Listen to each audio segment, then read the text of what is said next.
রাজনীতির ভিতরে অধিকাংশ ক্ষেত্রে অনুপস্থিত। যদিও একজন বক্তা আজকে বলেছেন যে গবেষণায় যে প্রাপ্ত ফলাফল এটা সবাই জানা আছে, সেটা হয়তো সত্যি, আমি অস্বীকার করব না। কিন্তু তারপরেও আমাদের সব জানা যদি আমরা তথ্য উপাত্ত দিয়ে আমরা সেটাকে কনফার্ম করতে পারি অথবা নিগেট করতে পারি, আমার মনে হয় যে এই গবেষণা এটা কোনো সাবস্টিটিউট নেই। এবং এই কাজটি করেছেন ডক্টর আব্দুল্লাহ মাহমুদ, তার টিম এবং সার্বিক তত্ত্বাবধায়ক যিনি ডক্টর পারভেজ, তাকে আমি আন্তরিক ধন্যবাদ জানাচ্ছি।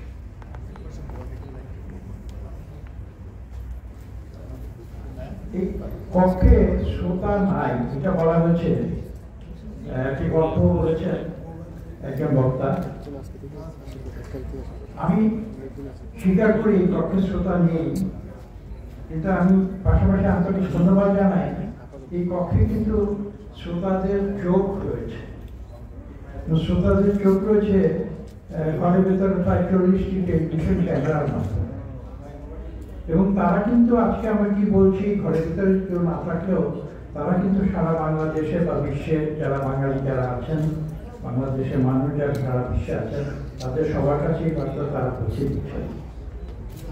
এমনকি লাইভও যাচ্ছে, আমি যতদূর জানি লাইভে ফেসবুকে বা অন্যান্য সোশ্যাল মিডিয়ার মাধ্যমে হাজার হাজার মানুষ আমাদের আলোচনা শুনছেন। কাজেই আমরা এখানে যে কথা বলি এই কথা যে কেউ শোনে না সেটাও নয়। এই সবগুলো বিষয় বিবেচনা রেখে আমি যে বক্তব্য দিয়ে আমি আজকে আলোচনা শুরু করব, সেটা হচ্ছে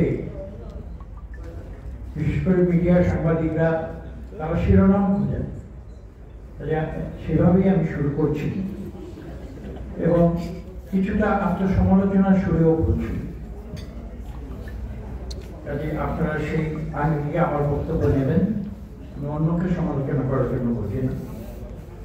কথাটি হচ্ছে when the party becomes more powerful than the people, then democracy is in danger. বাংলায় বলতে গেলে যে রাজনৈতিক দলগুলো যদি দেশের মানুষের চেয়ে বেশি শক্তিশালী হয়ে যায়, তাহলে কিন্তু গণতন্ত্র বিপর্যয়ের ভেতরে পড়ে। এই কথাটি বলেছি কারণ এই কথাটির সঙ্গে আজকের যে গবেষণাপত্র তার একটি অত্যন্ত গভীর যোগসূত্র আমি সেভাবে দেখেছি। আমি কেন এই কথা বলছি সেটা কিছুক্ষণ পরে সে কথায় যাব এবং আমি সেটা ব্যাখ্যা করব। তার আগে আরেকটি বিষয় আপনাদের সামনে উপস্থাপন করতে চাই, সেটা আছে পিআর সিস্টেম বাংলাদেশের বেলায় প্রযোজ্য কিনা। এই কাজটি কিন্তু আমরা করেছিলাম 80 থেকে 10 বছর আগে। এখানে একটা বক্তা বলেছেন যে পিআর কোনো বাংলাদেশি ইস্যু ছিল না, জনগণ কোনোদিন পিআর নিয়ে কথা বলেনি। কিন্তু পলিটিক্যাল সায়েন্সে যেহেতু এই বিষয়টি এসেছে, মূলত দুটি পদ্ধতি নির্বাচনে, একটা বলা হয় যে ফার্স্ট পাস্ট দ্য পোস্ট, যারা এখানে পলিটিক্যাল সায়েন্সের স্টুডেন্ট আছেন তারা জানেন, এফপিটিপি, অর্থাৎ আমরা যে প্রক্রিয়া নির্বাচন এখন করি, খুব সহজ বাংলায় বলছি, আমরা তো খেলার মাঠে যাই, বাৎসরিক স্পোর্টস হয়, সেখানে দেখি যারা দৌড় প্রতিযোগিতায় অংশগ্রহণ করে, একটা স্টার্টিং পয়েন্ট থাকে আর একটা শেষ একটা ফিতে, লাল ফিতে দেওয়া থাকে, সেটাকে আমরা বলি পোস্ট। তো ফার্স্ট পাস দ্য পোস্ট মানে হচ্ছে আমরা যখন রেস শুরু করি, দৌড় শুরু করি প্রতিযোগিতায়, সবার আগে যে লাল ফিতে পৌঁছে তিনি কিন্তু, এবং বাংলাদেশে যে পদ্ধতিতে নির্বাচন হয় সেটা কিন্তু ফার্স্ট পাস দ্য পোস্ট, অর্থাৎ যেই সবচেয়ে বেশি ভোট পান তিনি কিন্তু বিজয়ী হন। এখানে কিন্তু 50% হলো কি না হলো, এখানে কোন ক্রমানুসারে হলো কি না হলো, কে প্রথম হয়েছে, কে দ্বিতীয় হয়েছে, কে তৃতীয় হয়েছে, কে চতুর্থ হয়েছে, কে পঞ্চম সংখ্যক ভোট পেয়েছে, সেটা কিন্তু গুরুত্বপূর্ণ নয়। এবং এটা বাংলাদেশে এই কারণেই প্রচলিত যে বাংলাদেশের যে আর্থ সামাজিক ব্যবস্থার কথা একটু আগে এখানে বিভিন্ন আলোকে তারা উল্লেখ করেছেন। আমাদের আর্থ সামাজিক অবস্থার পরিপ্রেক্ষিতে সামাজিক এবং আর্থিক এবং আমাদের কালচার এবং আমাদের যে মানসিক যে সাইকোলজি, সেই সব কিছুর পরিপ্রেক্ষিতে সবচেয়ে সহজ যে পদ্ধতি যাতে করে আমরা মানুষের মতামতটা রাষ্ট্রীয় পর্যায়ে উন্নীত করতে পারি, সেটা হচ্ছে first past the post, FPTP পদ্ধতি। অর্থাৎ এই পদ্ধতিটি কিন্তু, আর এটার আরেকটা পলিটিক্যাল সায়েন্সের ভাষায় আরেকটা টার্মিনোলজি আছে, তাকে বলা হয় সিঙ্গল ট্রান্সফার অফ ভোট। অর্থাৎ আমি একজনকে ভোট করছি এবং যে সর্বোচ্চ ভোট পাবে সেই একটু সহজ ভোটিং পদ্ধতি পৃথিবীতে নেই। এবং আপনারা লক্ষ্য করেছেন যে বিশেষ যে মডেলে আমরা গণতন্ত্রটাকে প্র্যাকটিস করি বাংলাদেশে, ওয়েস্টমিনিস্টার, যেখানে 1000 বছর ধরে এই গণতান্ত্রিক পদ্ধতি একটা ক্রমানুসারে যেটা আজকের বিদেশের গণতান্ত্রিক পদ্ধতিতে রূপ নিয়েছে, তা সত্ত্বেও কিন্তু সেখানে পিয়ার পদ্ধতি প্রচলিত হয়। আমেরিকা যুক্তরাষ্ট্রে 250 বছরের যে গণতন্ত্র, সেখানে কিন্তু পিয়ার পদ্ধতি প্রচলিত হয়নি। বিশ্বের বড় বড় যে গণতন্ত্রগুলো রয়েছে, কানাডা বলুন, অস্ট্রেলিয়া বলুন, ভারত বলুন, প্রথম কিন্তু পিয়ার পদ্ধতির প্রচলন হয়নি, সংসদ নির্বাচন কনস্টিটিউয়েন্সি বেসিসে হয়। তো আমি সেই কথাগুলো অধিকত ব্যাখ্যা যাব না। আমার মনে হয় যে আমরা গবেষণাপত্র যা পেয়েছি এবং আমরা যে মুখে বলছি, তবে গবেষণায় স্যাম্পলিংয়ের মাধ্যমে হয়তো আরেকটি বিষয় তারা যোগ করতে পারতেন, যে যদি বাংলাদেশের সাধারণ মানুষ কারা পিয়ার পদ্ধতি বোঝে, ইটস হাইলি কমপ্লিকেটেড প্রসেস, এবং পিয়ার পদ্ধতি কিন্তু একরকম হয়, অন্তত 10-15-20 রকমের পিয়ার পদ্ধতি আছে এবং মিক্স পদ্ধতি আছে, যেটা পিয়ারও যাবে, FPTP আমরা যেটা করি ফার্স্ট পাস্ট দ্য পোস্ট, সেই পদ্ধতি উভয় পদ্ধতিতে কিন্তু নির্বাচন হয়ে থাকে। কাজে কিন্তু তারা যদি আসলে একটি বিষয় যোগ করতেন, একটি সার্ভেও থাকতো যে বাংলাদেশের সাধারণ মানুষ, 2 নম্বরের মানুষ একটি রিপ্রেজেন্টেটিভ স্যাম্পল নিয়ে যে কারা পিয়ার পদ্ধতি চায় এবং কারা এখনকার প্রচলিত পদ্ধতি চায়, তাহলে কিন্তু আমার মনে হয় এই গবেষণাপত্রটি আরো বেশি জোরদার হতো এবং আরো শক্তিশালী হতো, এবং আমরা দেশের মানুষের মতামত আরো স্পষ্টভাবে জানতে পারতাম। এটা গেল পিয়ার পদ্ধতির কথা। দেখুন, এইখানে 26টি দেশের কথা বলা হয়েছে গবেষণা, যেখানে ইন্টারিম গভর্নমেন্ট হচ্ছে। আমি যদি বলি একটু যোগ করি, এটা তো 27 হলে আরো ভালো। সেই 26টির তালিকায় কিন্তু আমি বাংলাদেশের নাম দিই। বাংলাদেশেও কিন্তু ইন্টারিম গভর্নমেন্ট হয়েছিল এবং আজকে থেকে প্রায় 35 বছর। সেই উদাহরণটাও কিন্তু এর সঙ্গে যুক্ত হলে এই গবেষণাপত্রটি আরো শক্তিশালী হতো। এবং এখানে একজন মধ্যে ইতিমধ্যে বলে গিয়েছেন চমৎকারভাবে যে সেই ইন্টারিম গভর্নমেন্টের মেয়াদ ছিল কিন্তু মাত্র 3 মাস। এখানে দেখুন 1-2 তালিকায় দেখুন 1-2-3 নম্বরে যে দেশটি আছে সেটি 3 মাস। কাজে বাংলাদেশ সেখানে সেই তালিকায় 3 নম্বরে আছে, 3 মাস। এবং 3 মাসের মাথায় যে নির্বাচনটি হয়েছিল, আপনারা অনেকে ভুলে গিয়েছিলেন, হয়তো ভুলে গিয়েছেন, আমি আপনাদের স্মরণ করে দিতে চাই আজকে থেকে 35 বছর আগের কথা। সেই 3 মাসের ইন্টারিম গভর্নমেন্ট, আমরা তখন কেয়ারটেকার শব্দটা ব্যবহার করেছিলাম, সেই 3 মাসের কেয়ারটেকার গভর্নমেন্টও কিন্তু একাধিক সংস্কার কমিশন দ্বারা সৃষ্টি করেছিলেন এবং তারা রিপোর্ট দিয়েছিলেন। কিন্তু সেই রিপোর্ট নিয়ে দেন দরবার নাই, সেই রিপোর্ট নিয়ে দিনের পর দিন ধরে, মাসের পর মাস ধরে কোনো বিতর্ক বা আলোচনা হয়, কারণ তাদের উদ্দেশ্য ছিল ভিন্ন। তখনকার সেই 3 মাসের কেয়ারটেকার সরকার বলেছিলেন যে আমরা এই সংস্কার কমিশনগুলোর রিপোর্ট, যেটা নির্বাচিত সরকার আগামীতে আসবে তাদের বিবেচনায় করে দিচ্ছি। কেননা আসলে আপনি যদি মৌলিক প্রশ্নে ফিরে যায়, এই দেশের সংস্কার করার যে আসল অধিকার, সেটা কিন্তু একটা নির্বাচিত সরকারকে আছে। একটা অনির্বাচিত সরকার বাংলাদেশে যেটা আছে, এটা একটা বিশেষ অবস্থার পরিপ্রেক্ষিতে সেটা আমাদের মানতে হবে। এখানে আপনি জানেন যে কোন অবস্থার প্রেক্ষিতে আজকে এই সরকারটি সৃষ্টি করেছে। ডক্ট্রিন অফ নেসেসিটি আমাদেরকে আইনের ভাষায়, কাজে তারা সেই কাজগুলো তারা করবে যেগুলো অত্যাবশ্যকীয় নেসেসিটি যেটাকে বলা হয়, সেই নেসেসিটির প্রয়োজনে যা যা করার প্রয়োজন সেগুলো তারা করবে। কাজে আমাদের নিজের দেশে 26টি দেশকে আমার দরকার নেই, আমাদের নিজের দেশকে উদাহরণ করেছে সেটি আমরা দেখি না। তারা তো 3 মাসের ভিতরে প্রয়োজনীয় যা যা করার করে একটি সুষ্ঠু দিয়েছিলেন এবং এমন একটি নির্বাচন দিয়েছিলেন যে বাংলাদেশের 54 বছর ইতিহাসে আজও আপনি জিজ্ঞাসা করুন একটি নিরপেক্ষভাবে উত্তর দেবে বাংলাদেশের সবচেয়ে ভালো নির্বাচন কিন্তু 91 সালের নির্বাচন। কাজেই এইটা নিয়ে দ্বিমত করার খুব একটা সুযোগ আছে তা না। এবং জনাব আহমদুল্লাহ সাহেব অনেক কথা বলেছেন এবং তিনি চমৎকারভাবে বলেছেন যে তিনি সরকারের সমালোচনা যাবেন না, এবং সরকারের সমালোচনা যাওয়ার কোনো দরকারও নেই। আর এখানে আমাদের মাসুদ কামাল তিনি বিএনপিকে অভিযুক্ত করেছেন যে কেন আমরা ফেব্রুয়ারির কথা বললাম, কেন আমরা ডিসেম্বরের কথা বললাম, অক্টোবরে কেন বললাম না। তো অত্যন্ত যুক্তিসঙ্গত প্রশ্ন, কাজে সেটার উত্তর দিতে হবে। উত্তর দিতে হবে এই কারণে যে একজন রাজনীতিক কিন্তু অনেক কঠিন অবস্থায় জীবনযাপন করে।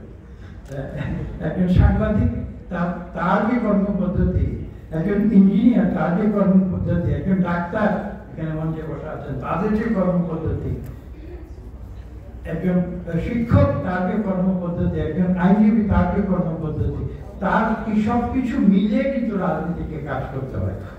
অনেক ভিউ পয়েন্ট সমন্বয় করে একসঙ্গে কাজ করতে হয়। এবং সেখানে আমি একটি কোটেশন দিয়ে মাসুদ কামাল সাহেবের প্রশ্নের উত্তর দেব। কোটেশনটা হচ্ছে অনেক পুরনো বিখ্যাত পার্লামেন্টারিয়ান তিনি বলেছিলেন, when a politician says yes, it means maybe. When a politician says maybe, it means no. And when a politician says no, he is not even a politician. অর্থাৎ পলিটিশিয়ান হিসেবে আমাদের জীবনযাপন এত কঠিন যে আমরা সত্যিকার অনেস্টলি নাও বলতে পারি না, তাহলে আর পলিটিশিয়ান থাকা যায় না।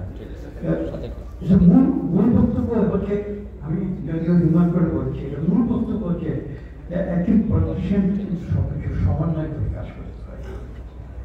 এবং ওই কনসেনসাস বিল্ডিং এর কথা বলা হয়, বা একজন পলিটিশিয়ানের মতের সঙ্গে আরেকজনের মত না মিলে সরাসরি না করে কিভাবে একটা সমাধানে নিয়ে যাওয়া যেতে হয়, এই ধরনের পদ্ধতিতে একজন রাজনীতি কাজ করতে হয়। সাংবাদিকের কাজ অনেক সহজ, তিনি একটু কথা বলে সেটা একজন জোর গলায় বলতে পারেন বা অন্য কেউ বলতে পারেন জোর গলায়। একজন অর্থনীতিবিদ, একটা অর্থনীতির ব্যাপারে তিনি জোর গলায় বলতে পারেন যে এটা এভাবে করা উচিত। একটা ব্রিজ, যেমন একটা ব্রিজের দ্বারা এখন বলুন ব্যবহার করা উচিত, কিন্তু একজন রাজনীতি যখন সেখানে যায় তখন সেই ব্রিজটি কিন্তু মডিফাই করতে হয় এবং অনেক সময় ডিজাইনের বাইরে গিয়ে একটা ব্রিজ করতে হয় বা রেকমেন্ডেশনের বাইরে গিয়ে একটা ব্রিজ তৈরি করতে হয়। এই পরিস্থিতির ভিতর দিয়ে আমরা কাজ করে যাচ্ছি। আমি বক্তব্য দীর্ঘ করবো না, মূল কথাটি আমি কিন্তু অলরেডি বলে ফেলেছি। যে কথাটি আমি এখানে বলবো, যে যেটা দিয়ে শুরু করেছিলাম, আমি সেই কথা আবার ফিরে আসছি। আমি কেন বলেছি যে যদি পার্টি, যদি রাজনৈতিক দল যদি জনগণের চেয়ে বেশি শক্তিশালী হয়ে যায় তাহলে সেটা গণতন্ত্রের জন্য বিপজ্জনক। এই কথাটি আমি কেন বলেছি? কথাটি বলেছি আপনি যদি ক্রিয়া পদ্ধতির গভীরে যান তাহলে কিন্তু আপনারা দেখতে পাবেন যে সেখানে মানুষ কিন্তু সত্যিকার অর্থে কিছু দলকে বলতেছে, কোনো ব্যক্তিকে বলতেছে। তো বাংলাদেশের মানুষের যে সাইকোলজি, মানুষকে জবাবদিহি করতে চায়, মানুষকে প্রশ্ন করতে চায়, বাংলাদেশের মানুষের ধৈর্য অত্যন্ত সীমিত, অধৈর্য হয়ে যায় কোনো কিছুতে। বাংলাদেশের মানুষ আবেগময়, তো সেইগুলি বিষয়গুলি কিন্তু আমরা অস্বীকার করতে পারি না। কাজে সেখানে একটি নৈর্ব্যক্তিক, আমি বলবো যে পিয়ার সিস্টেম একটা নৈর্ব্যক্তিক একটি ভোটিং প্রক্রিয়া। কাজে এইটা বাংলাদেশের মানুষের যে গতি প্রকৃতি, চরিত্র এবং যে সাইকোলজি, তার সঙ্গে কিন্তু কখনো খাপ এবং সেই কারণে মানুষ একজন নৈর্ব্যক্তিক দলকে, রাজনৈতিক দলকে ভোট দেবে, এটা সত্য, দলকে দেবে, কিন্তু পাশাপাশি তারা কিন্তু জানতে চায় যে আমার নির্বাচনী এলাকায় কাকে আমি দায়ী করব। বাংলাদেশের মানুষ কিন্তু আজকে আমাকে ভোট দেবে, কাল কিন্তু আমাকে দায়ী করবে। আমি যদি তার সঠিক এক্সপেকটেশন, তার যে প্রত্যাশা, সেটা যদি আমি পূরণ না করি, তখন আমাকে দায়ী করবে ব্যক্তি হিসেবে। এবং এটা কিন্তু আমরা এইভাবেই আমরা রাজনীতি করে এসেছি। কাজে আজকে এই বিষয়টি নিয়ে, হ্যাঁ নিশ্চয়ই এই বিষয়টি নিয়ে ডিবেট হবে, আলোচনা হবে। তবে বাংলাদেশের যে বর্তমান প্রেক্ষিত এবং আমরা বিশ্বের যে দেশগুলো, সেই দেশগুলোর যে প্রেক্ষিত আমরা দেখেছি, আমি যখন এই কথাগুলো বলি, অনেকে আমাকে বলেন যে পৃথিবীতে আরো 40টা না 50টা দেশে, বিভিন্ন দেশে পিআর পদ্ধতিতে নির্বাচন হচ্ছে। তখন আমার উত্তর হচ্ছে, যেটা আমি বলেছি, যে ওই 30-40টি দেশের প্রেক্ষিত আর বাংলাদেশের প্রেক্ষিত কিন্তু এক নয়। যে কারণে এখানে এই পিআর পদ্ধতি একটা ডিবেট আজকে কতটা প্রাসঙ্গিক সেটা নিয়ে কিন্তু প্রশ্ন উঠতে পারে।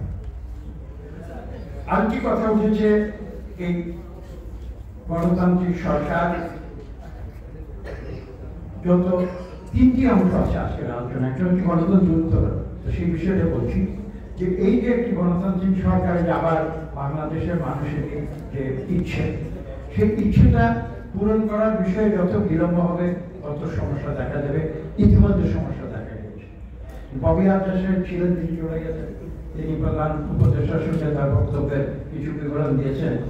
আমি ছোট্ট একটি বিবরণ দিয়ে আমার নিজের অভিজ্ঞতা থেকে প্রধান উপদেষ্টাকে আমি আজকে থেকে কিছুদিন আগে বলেছিলাম, এই যে নৈরাজ্য, এই যে মব রুল আপনারা বলছেন, এই যে আইন শৃঙ্খলার অবনতি বলছেন, আমি প্রধান উপদেষ্টাকে স্পষ্ট ভাষায় বলেছিলাম, আপনি আজকে নির্বাচনের তারিখ ঘোষণা দিন, দেখবেন যে আগামীকাল থেকে বাংলাদেশে এই নৈরাজ্য ক্রমশ অবস্থিত হয়ে যাবে। মানুষের সাইকোলজিটা তো আমরা জানি। আমরা এই যে নির্বাচন তো বাংলাদেশ একটি উৎসবের মতো ছিল, আমরা কি দেখিনি সেই উৎসব? 91 কথা আমি একটু বলেছি, উৎসবের মতো ছিল না। তো কাজেই আমি যখন প্রথম রাজনীতিতে আসি 91 সালে, আমি প্রায় 100 উপদেষ্টা, আমার নিজের উপদেষ্টা, তাদের সঙ্গে আলাপ করেছিলাম। এবং তাদের মধ্যে আমাকে কয়েকজন নিষেধ করেছিল যে এই সন্ত্রাসময় পরিস্থিতি, 80 দশকের কথা বলছি, এই সন্ত্রাসময় রাজনীতির মধ্যে যাওয়া যে আর এত বড় কোনো বোকামি আর হয় না, এই কথা আমাকে বলছিল, অত্যন্ত জ্ঞানীগুলি। কিন্তু আশ্চর্যের বিষয়, সেদিনের জাস্টিস শাহাবুদ্দিনের কেয়ারটেকার সরকার নির্বাচন ঘোষণা করার পরে এরকম কোন দৃশ্যমান কোন সংঘাত আমরা কিন্তু দেখতে পাইনি। দেখতে পাইনি এই কারণে যে বাংলাদেশের মানুষ যখন একবার নির্বাচনে ঢুকে পড়ে, তখন কিন্তু অন্য কিছুতে যাওয়ার সুযোগ করতে থাকে না। ঠিক আমি এখনো এটা বিশ্বাস করি যে যদি সত্যি 5 তারিখে নির্বাচনের তারিখ ঘোষিত হয়, সেটা কি ডিসেম্বরে হলো বা অক্টোবরে হলো বা ফেব্রুয়ারিতে হলো, আমি সেটা নিয়ে খুব একটা চিন্তিত নই। মনে করি না যে এটা খুব বড় একটা সমস্যা।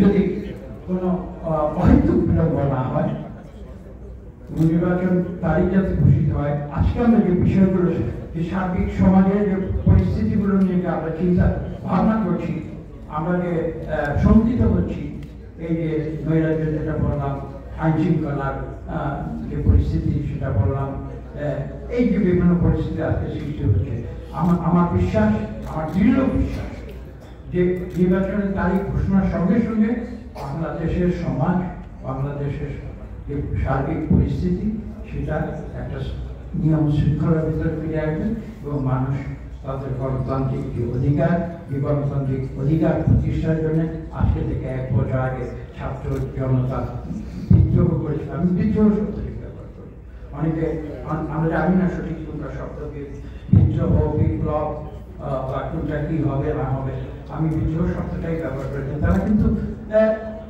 দীর্ঘ 15 বছরের যে পুঞ্জীভূত যে ক্ষোভ, তার বিরুদ্ধে আমি বিশ্বাস করি বিদ্রোহ ঘোষণা করেছিল। এটা শুধু ভীষণ বিরোধী আন্দোলন ছিল আসলে সেটা হয়তো ছিল মুখে বা তাদের যে প্রোগ্রাম সেই প্রোগ্রামে ছিল, কিন্তু তার ভেতরে যে অন্তর্নিহিত যে বিষয়টি ছিল সেটা কিন্তু একটা স্বাভাবিক ক্ষোভ, এবং সেই ক্ষোভটি কি ছিল যে বাংলাদেশে গণতন্ত্র নাই, বাংলাদেশের স্বৈরাচারকে দূর করে গণতন্ত্র ফিরিয়ে আনতে হবে। কাজে আজকের গবেষণার যে প্রথম যে অংশ গণতন্ত্র উত্তরণ, আমি এই কথা বলেই শেষ করবো যে আসুন আমরা এদেশের মানুষের যে চিরন্তন যে আকাঙ্ক্ষা, আমরা যে কারণে ৭১ সালে একটি রাষ্ট্র থেকে আমরা আলাদা হয়ে এসেছিলাম এই গণতন্ত্রের আকাঙ্ক্ষার জন্য, সেই গণতন্ত্রের আকাঙ্ক্ষায় আমরা আবার নতুন করে আমরা যাত্রা শুরু করি। সবাইকে ধন্যবাদ।